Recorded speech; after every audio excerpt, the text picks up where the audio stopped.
Dans cette leçon, nous allons voir quelques notions indispensables pour comprendre et analyser un poème. Commençons par quelques mots sur la mise en page du poème. Certains poèmes sont écrits en prose, c'est-à-dire comme un roman ou une nouvelle, mais la plupart des poèmes sont écrits en vers. Vous vous demandez peut-être ce qu'est un vers. Un vers est tout simplement une ligne en poésie. Un vers se reconnaît facilement parce qu'il débute par une majuscule. Vous pouvez ainsi le voir dans cet exemple de poème que vous connaissez bien.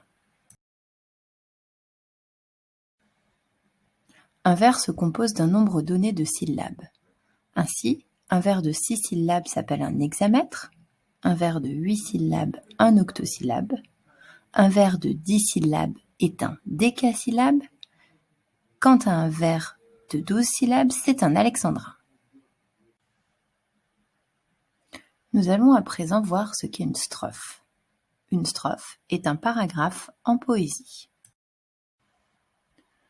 Une strophe composée de 3 vers s'appelle un tercet, et une strophe de 4 vers est nommée quatrain.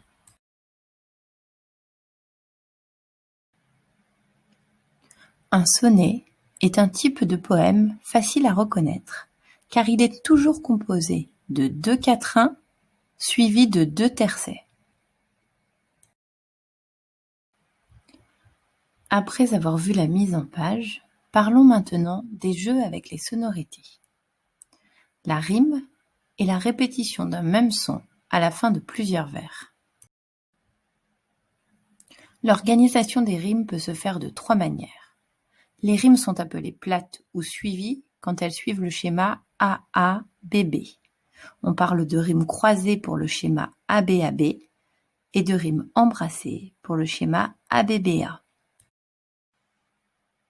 En plus des rimes en fin de vers, le poète aime jouer avec les sonorités à l'intérieur du poème. L'assonance est la répétition d'un même son voyelle. Pour reprendre le poème de Victor Hugo, la bise fait le bruit d'un géant qui soupire. L'allitération est quant à elle la répétition d'un même son consonne. Toujours dans le poème de Victor Hugo, on peut lire « La fenêtre palpite et la porte respire. Le son P mime le bruit de la porte qui claque. » Enfin, les poètes aiment utiliser des images poétiques. La première catégorie est la comparaison. C'est la mise en relation de 2 mots grâce au mot « comme ». Ainsi dans l'exemple, la terre est bleue comme une orange. La métaphore est une figure proche de la comparaison, puisqu'elle met en relation 2 éléments sans l'outil de comparaison « comme ». On reprend l'exemple de Victor Hugo, la bise fait le bruit d'un géant qui soupire, où le souffle du vent est comparé à celui du géant. Enfin, la personnification est une figure très utilisée en poésie, puisqu'elle permet de donner vie à des objets ou à des idées en leur attribuant des caractéristiques humaines. Dans le poème de Victor Hugo, la bise fait le bruit, c'est la maison qui est vivante. C'est la fin de cette vidéo. J'espère qu'elle vous aura permis d'en apprendre un peu plus sur la poésie.